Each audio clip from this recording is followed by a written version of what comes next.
반갑습니다. 저는 30년간 노화로 약해지는 콩팥의 변화를 연구해온 박사 이정우입니다. 오늘 드릴 말씀은 조금 강하게 들릴 수 있습니다. 60세 이후에 매일 드시면 정말로 콩팥이 버티지 못하는 뿌리 채소들이 있습니다. 젊을 땐 보약이었지만 지금은 독이 되는 이유, 단 하루만 과하게 먹어도 심장이 위험해질 수 있는 이유를 정확히 알고 드셔야 합니다. 구독, 좋아요는 큰 힘이 됩니다. 많은 분들이 고구마와 감자를 건강식품의 대명사처럼 생각하십니다. 하지만 나이가 들면서 우리 몸은 변합니다. 특히 콩팥은 60세를 넘어서면서 매년 조금씩 기능이 떨어집니다. 이건 자연스러운 노화 과정이에요. 문제는 우리가 이 사실을 모르고 젊을 때처럼 계속 같은 방식으로 먹는다는 겁니다. 콩팥이 약해지면 가장 먼저 문제가 되는 게 바로 칼륨입니다. 젊을 때는 콩팥이 칼륨을 빠르게 걸러내고 배출했지만 나이가 들면 이 속도가 느려집니다. 그래서 같은 양을 먹어도 몸속에 칼륨이 쌓이기 시작하는 거예요. 칼륨이 과하게 쌓이면 손발 저림, 피로감, 심하면 심장 박동에까지 영향을 줄 수 있습니다. 뿌리 채소는 대부분 칼륨 함량이 높습니다. 고구마 한 개에만 500mg이 넘는 칼륨이 들어있어요. 감자도 마찬가지고요. 젊을 땐 이 정도는 문제가 안 됩니다. 하지만 60대 이후엔 이야기가 달라집니다. 콩팥이 처리할 수 있는 속도보다 빠르게 칼륨이 들어오면 몸이 버티지 못하는 거죠. 그동안 몸에 좋다고 믿으셨다면 오늘 내용이 더 충격적일 수 있습니다. 하지만 걱정하지 마세요. 완전히 끊으라는 게 아닙니다. 조리법을 바꾸고 양을 조절하면 충분히 안전하게 드실 수 있습니다. 오늘 영상 끝까지 보시면 어떻게 먹어야 콩팥을 지키면서도 뿌리 채소를 즐길 수 있는지 정확히 알게 되실 겁니다. 저는 지난 30년간 수많은 어르신들의 식습관을 분석하고 상담해 왔습니다. 그분들 중 상당수가 건강을 위해 뿌리 채소를 열심히 드셨지만 오히려 콩팥에 부담을 주고 계셨어요. 조금만 방법을 바꿨을 뿐인데 몸이 확연히 좋아진 사례를 수없이 봤습니다. 오늘 그 방법을 여러분께 모두 알려드리겠습니다. 요즘 뿌리 채소 자주 드시는 분 계신가요? 제가 상담했던 한 어르신께서 떠오릅니다. 제 지인 중에 72세 김영희 님이 계셨는데 평생 고구마를 최고의 건강식으로 알고 드시던 분입니다. 점심엔 고구마 한 개, 저녁엔 감자 반 개를 간식처럼 드시는 게 오랜 습관이었죠. 변비도 없고 속도 편하니까 건강하다고 생각하셨어요. 그런데 어느 날부터 손발이 찌릿하고 이유 없이 몸이 무거워지기 시작했습니다. 김영희님은 처음엔 그냥 나이 들어서 그런가 보다 하고 넘겼습니다. 하지만 증상은 점점 심해졌어요. 아침에 일어나면 손이 저리고 계단을 오를 때마다 다리에 힘이 없는 느낌이 들었습니다. 병원에 가서 검사를 받아보니 칼륨 수치가 정상보다 높게 나왔어요. 콩팥 기능도 예전만 못하다는 이야기를 들으셨죠. 김영희님은 본인은 아무 문제 없다고 생각했지만 실제로는 조금씩 칼륨이 쌓이면서 콩팥이 지쳐가고 있었습니다. 매일 먹던 고구마와 감자가 원인이었던 거예요. 완전히 끊을 순 없으니까 저는 김영희님께 조리법을 바꿔보시라고 권했습니다. 고구마를 얇게 썰어서 물에 1시간 이상 담갔다가 드시고 감자도 껍질을 두껍게 벗기고 데쳐서 드시라고 했어요. 다행히 식습관을 바꾸고 조리법을 바꾼 뒤 2달 만에 피로감과 저림이 크게 줄었습니다. 뿌리 채소를 완전히 끄는 게 아니라 조리와 섭취량을 조절했을 뿐인데 이렇게 달라진 겁니다. 김영희님은 지금도 고구마를 드시지만 예전처럼 그냥 찌거나 굽지 않으세요. 반드시 물에 담갔다가 드시고 양도 절반으로 줄이셨어요. 이 이야기가 왜 중요하냐면 여러분 중에도 김영희님처럼 매일 뿌리 채소를 드시는 분들이 많으실 거예요. 건강을 위해서 드시는 건데 자칫하면 콩팥에 부담을 줄 수 있다는 걸 꼭 아셔야 합니다. 이 영상을 끝까지 보지 않으시면 가장 중요한 실천법을 놓치게 됩니다. 마지막에 나올 단 하나의 습관이 모든 것을 바꿀 수 있습니다. 혹시 아직 구독과 좋아요를 누르지 않으셨다면 지금 바로 눌러주세요. 이 채널은 여러분의 건강한 노년을 응원합니다. 이런 중요한 정보를 더 많은 분들이 알 수 있도록 구독과 좋아요로 응원해주세요. 끝까지 보시면 왜 지금 당장 여러분의 작은 습관을 바꿔야 하는지 분명하게 깨닫게 되실 겁니다. 오늘 이 영상에서 말씀드릴 내용은 여러분의 콩팥 관리 방식을 완전히 바꿀 수 있는 중요한 지혜입니다. 이 이야기를 끝까지 듣고 실천하셔야만 진정한 변화를 경험할 수 있습니다. 뒤에 나올 조리법 방법을 모르시면 지금까지의 노력이 의미 없어질 수 있어요. 이렇게 작은 변화만으로도 몸이 좋아질 수 있습니다. 그래서 이제는 콩팥을 망가뜨리는 뿌리 채소의 핵심 위험 요소들을 하나씩 짚어보겠습니다. 나이가 들면 콩팥의 역과 능력이 자연스럽게 떨어지면서 칼륨을 배출하는 속도가 느려집니다. 이건 누구에게나 일어나는 자연스러운 현상이에요. 문제는 우리가 이 사실을 모르고 젊을 때처럼 계속 같은 양을 먹는다는 겁니다. 국내 노화영양연구팀에서는 60대 이후 사구체 기능이 매년 1%씩 감소한다고 발표한 바 있습니다. 1%면 별거 아닌 것 같지만 10년이 지나면 10%가 줄어드는 거예요. 이게 쌓이면 콩팥이 감당할 수 있는 양이 크게 줄어듭니다. 박성만 69세님은 고구마 한 개로는 상관없다고 생각했지만 칼륨을 배출하지 못해 피로와 저림을 반복했습니다. 박성만님은 매일 아침 군고구마 하나를 드셨는데 처음엔 괜찮았어요. 하지만 몇 달이 지나면서 몸이 무거워지고 손발이 저리기 시작했죠. 뿌리 채소는 반드시 얇게 썰고 물에 최소 1시간 이상 담가두어 칼륨을 빼는 과정이 필요합니다. 그냥 찌거나 굽는 방식은 칼륨이 거의 빠지지 않아요. 껍질째 찌거나 굽는 방식은 칼륨이 그대로 남아 위험합니다. 여러분은 평소 어떻게 조리해서 드시나요? 고구마와 감자는 특히 칼륨을 많이 저장하는 구조입니다. 뿌리 채소는 땅속에서 영양분을 저장하면서 자라기 때문에 칼륨 농도가 높을 수밖에 없어요. 해외 식품영양연구소 자료에 따르면 고구마 한 개에 최대 540mg의 칼륨이 들어있다고 확인됩니다. 감자도 비슷한 수준이고요. 젊을 땐 이 정도 칼륨은 콩팥이 쉽게 처리하지만 60세가 넘어가면 이야기가 달라집니다. 김정혜 71세님은 간식처럼 군고구마를 드시다가 칼륨 수치가 급격하게 올라 불편감을 호소한 적이 있습니다. 김정혜님은 군고구마를 하루에 2개씩 드셨는데 한 달쯤 지나니까 몸이 붓고 피곤해지기 시작했어요. 검사를 받아보니 칼륨 수치가 정상 범위를 넘어선 상태였죠. 껍질을 두껍게 벗기고 3mm 이하로 얇게 썰어 물에 충분히 담가두면 칼륨 배출이 훨씬 용이합니다. 물에 담가두면 칼륨이 물로 빠져나가기 때문에 안전하게 드실 수 있어요. 구운 형태는 칼륨이 더 농축됩니다. 군고구마 자주 드시는 분 계신가요? 당근과 비트 이야기를 해볼게요. 이 두 채소는 칼륨뿐 아니라 옥살산이 많아 결석 위험까지 높입니다. 옥살산은 칼슘과 결합해서 결석을 만드는 성분이에요. 특히 비트는 건강에 좋다고 해서 주스로 많이 드시는데 조심하셔야 합니다. 유럽 영양연구기관 자료에서 비트의 옥살산 함량이 높은 그룹에 속한다는 보고가 있습니다. 주스로 드시면 옥살산이 그대로 흡수되기 때문에 더 위험해요. 장미선 66세님은 ABC 주스를 매일 마시다가 소변 불편감을 느껴 상담을 요청했습니다. ABC 주스는 사과, 비트, 당근을 갈아서 만드는 주스인데요. 건강에 좋다고 해서 많이 드시잖아요. 하지만 장미선님은 매일 아침 한 잔씩 드시다가 소변이 뿌옇게 나오고 불편감을 느끼셨어요. 주스보다는 익혀 드시고 양을 하루 주먹 반 이하로 제한해야 합니다. 주스 형태는 흡수 속도가 빨라 위험합니다. 아침마다 채소 주스 드시는 분 계신가요?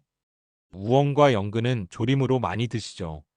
문제는 조림으로 먹을 때 나트륨이 함께 증가하며 콩팥 부담이 배로 늘어난다는 겁니다. 우엉 조림, 연근 조림 다 맛있잖아요.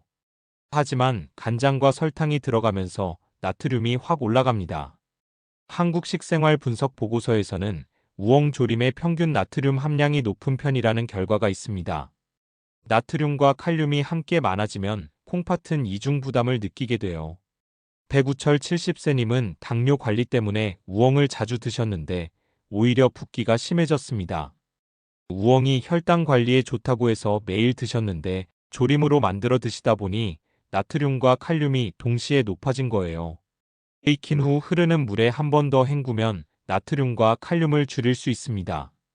조림을 만드셨다면 드시기 전에 물에 살짝 헹궈보세요. 그것만으로도 나트륨이 많이 줄어듭니다.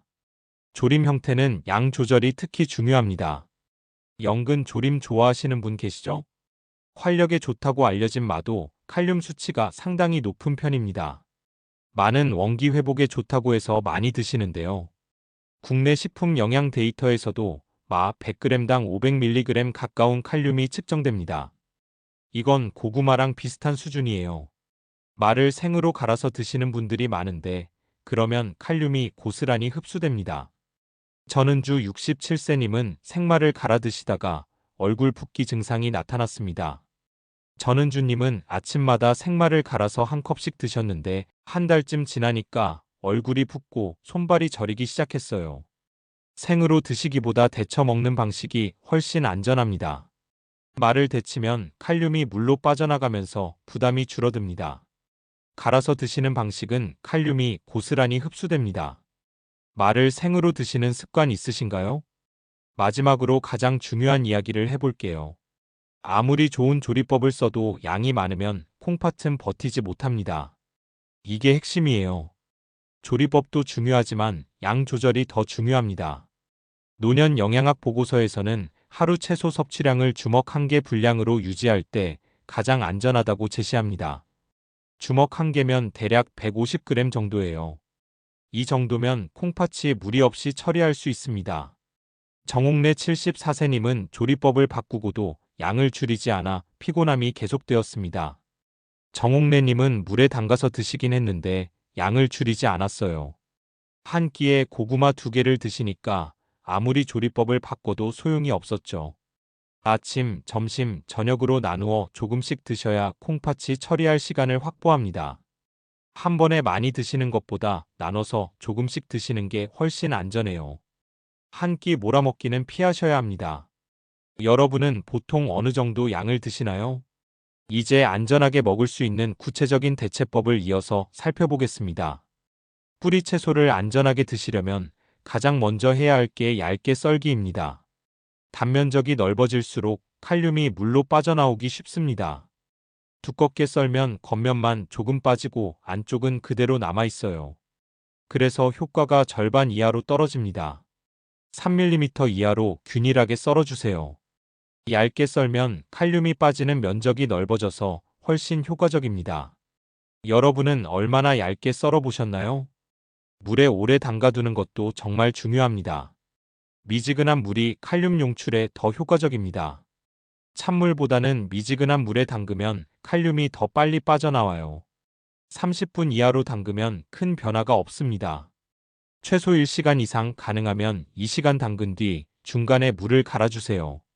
물을 갈아주면 칼륨이 더 많이 빠집니다. 담가두는 시간 지켜보신 적 있으신가요? 데치고 헹구는 방법도 아주 효과적입니다. 끓는 물에 잠깐 데치면 칼륨이 빠르게 빠져나옵니다. 2분에서 3분 정도만 데쳐도 칼륨이 상당량 줄어들어요. 데친 물은 절대 드시면 안 됩니다. 데친 물에는 칼륨이 녹아있기 때문에 버리셔야 해요. 데친 뒤 찬물에 한 번 더 헹구면 안전성이 크게 높아집니다. 데친 물을 사용하신 적 있으신가요? 뿌리 채소 대신 양파와 무로 대체하는 것도 좋은 방법입니다. 이 두 채소는 칼륨이 낮고 소화 부담을 덜어줍니다. 양파는 100g당 150mg, 무는 200mg 정도의 칼륨이 들어있어요. 고구마나 감자보다 훨씬 낫죠. 양파 절임을 드실 때도 단맛 조절이 필요합니다. 설탕을 너무 많이 넣으면 혈당이 올라갈 수 있으니 주의하세요. 고구마 대신 무와 양파를 반찬으로 활용해 보세요. 대체 채소 활용해 보신 적 있나요? 주먹 1개 분량 지키기는 정말 중요합니다. 콩팥이 처리할 수 있는 칼륨량은 나이에 따라 달라집니다. 젊을 때는 많이 먹어도 괜찮지만 60세 이후엔 콩팥 기능이 떨어지면서 처리 속도가 느려져요. 한 번에 많은 양을 먹으면 심장이 부담을 느낄 수 있습니다. 칼륨이 과하게 쌓이면 심장 박동에 영향을 줄 수 있거든요. 식사마다 주먹 크기만큼만 담아 드세요. 여러분의 하루 분량은 어느 정도이신가요? 주스 형태로 드시는 건 가능하면 줄이시는 게 좋습니다. 액체는 흡수 속도가 빨라 콩팥에 시간을 주지 않습니다. 주스로 마시면 칼륨이 한꺼번에 흡수되면서 콩팥이 급하게 처리해야 해요. ABC 주스는 60세 이후엔 특히 조심해야 합니다. 사과, 비트, 당근 모두 칼륨이 높은 식품이거든요. 주스 대신 익힌 형태로 조금씩 드세요. 주스로 드시는 분 계신가요? 식사 시간을 분배하는 것도 중요합니다. 한 번에 몰아먹으면 칼륨이 급격히 올라갑니다. 아침에 고구마 2개를 한꺼번에 드시는 것보다 아침, 점심, 저녁에 나눠 드시는 게 훨씬 안전해요. 아침과 점심에 집중해서 드실 경우엔 콩팥이 과부하됩니다. 콩팥도 쉴 시간이 필요하거든요. 아침, 점심, 저녁으로 나누어 3등분하세요. 여러분은 보통 언제 가장 많이 드시나요? 국이나 찌개에 뿌리 채소를 넣을 때도 조심하셔야 합니다. 국물에 칼륨이 다 녹아있기 때문에 국물까지 드시면 칼륨 섭취량이 확 올라가요. 뿌리 채소를 넣은 국은 건더기만 건져 드시고 국물은 조금만 드세요. 국물을 많이 드시면 나트륨과 칼륨이 동시에 높아집니다. 국물 드시는 양도 줄여보세요. 반찬으로 드실 때는 다른 채소와 함께 드시는 게 좋습니다. 뿌리 채소만 먹지 마시고 양배추, 오이, 상추 같은 칼륨이 낮은 채소와 함께 드세요. 이렇게 하면 전체 칼륨 섭취량을 줄일 수 있어요. 다양한 채소를 골고루 드시는 게 건강에도 좋고 콩팥 부담도 줄입니다. 간식으로 고구마를 드신다면 시간을 정해놓고 드세요. 아무 때나 드시지 말고 오후 3시쯤 한 번만 드시는 식으로 정해두면 양 조절이 쉬워집니다. 간식은 하루 한 번, 주먹 절반 크기로 제한하세요. 이 정도면 콩팥에 큰 부담을 주지 않으면서도 즐기실 수 있어요. 마지막으로 물을 충분히 드시는 것도 잊지 마세요. 물을 많이 마시면 콩팥이 칼륨을 배출하는 데 도움이 됩니다. 하루에 1리터에서 1.5리터 정도는 드셔야 해요. 단, 심장이나 콩팥에 문제가 있으신 분은 전문가와 상담 후에 물 섭취량을 조절하셔야 합니다. 이제 마지막으로 오늘 내용을 정리하며 실천해야 할 한 가지를 짚어드리겠습니다. 오늘 말씀드린 내용, 다시 한번 가슴에 넣어두셨으면 합니다. 많은 분들이 고구마와 감자 같은 뿌리 채소를 평생 건강식으로 알고 드셔왔습니다. 저도 그렇게 알고 있었고 건강에 좋다는 믿음이 있었죠. 하지만 60세 이후에는 상황이 완전히 달라집니다. 콩팥이 천천히 지쳐가면서 젊을 때처럼 칼륨을 빠르게 배출하지 못하게 되는 겁니다. 그래서 평소처럼 먹어도 몸이 버티지 못하고 피곤해지거나 저림이 나타나는 것이죠. 손발이 저리고 몸이 무거워지는 증상은 단순히 나이 들어서가 아니라 칼륨이 쌓이면서 나타나는 신호일 수 있어요. 이 신호를 무시하면 안 됩니다. 잘못된 상식은 뿌리 채소는 무조건 몸에 좋다는 믿음이었습니다. 젊을 때는 맞는 말이에요. 하지만 60세가 넘어가면 그 상식을 바꿔야 합니다. 반대로 올바른 관리는 내 몸의 상태에 맞춰 조리법을 바꾸고 양을 조절하는 것입니다. 조리만 바꿔도 칼륨이 절반 가까이 줄어들 수 있고 대체 채소를 잘 활용하면 부담을 크게 덜 수 있습니다. 만약 이 사실을 모른다면 매일 먹던 고구마 한 개가 어느 날 갑자기 피로와 저림, 심장 부담으로 이어질 수 있습니다. 제가 상담했던 분들 중에도 이런 경우가 많았어요. 건강을 위해 열심히 먹었는데 오히려 몸이 안 좋아진 거죠. 하지만 올바르게 관리하면 뿌리 채소도 충분히 안전하게 즐길 수 있고 콩팥 기능도 더 오래 지켜낼 수 있습니다. 극단적으로 끊으라는 것이 아니라 내 몸에 맞는 방식으로 바꾸자는 것입니다. 얇게 썰고 물에 담그고 데쳐서 먹고 양을 줄이는 것. 이 4가지만 지켜도 충분히 안전하게 드실 수 있어요. 오늘부터 바로 실천할 수 있는 방법들이니까 어렵지 않습니다. 오늘 당장 실천하실 수 있는 한 가지를 말씀드리면 고구마와 감자를 드실 때 꼭 얇게 썰고 물에 담가두는 과정부터 시작해 보시는 것입니다. 이 한 가지 변화만으로도 칼륨은 확연히 줄어들고 부담이 크게 완화됩니다. 오늘 저녁에 고구마를 드신다면 당장 실천해 보세요. 얇게 썰어서 물에 1시간 담갔다가 드시는 겁니다. 그것만으로도 몸이 달라지는 걸 느끼실 거예요. 저는 지난 30년간 수많은 어르신들이 작은 습관 하나를 바꾸는 것만으로도 건강이 확 좋아지는 걸 봐왔습니다. 여러분도 할 수 있습니다. 오늘부터 시작하세요. 뿌리 채소를 완전히 포기할 필요는 없어요. 방법만 바꾸면 됩니다. 다음 영상에서는 조리법 하나로 콩팥 기능이 안정된 실제 사례를 더 다양한 식단과 함께 자세히 보여드리겠습니다. 실제로 어떻게 먹었고 어떤 변화가 있었는지 구체적으로 알려드릴게요. 여러분에게도 분명 도움이 될 겁니다. 여러분은 평소 어떤 뿌리 채소를 자주 드시고 계신가요? 고구마인가요? 감자인가요? 아니면 다른 채소인가요? 댓글로 경험을 들려주세요. 어떻게 드시고 계신지, 혹시 불편한 증상은 없으신지 궁금합니다. 여러분의 이야기를 들으면 저도 더 좋은 정보를 드릴 수 있어요. 댓글 기다리겠습니다.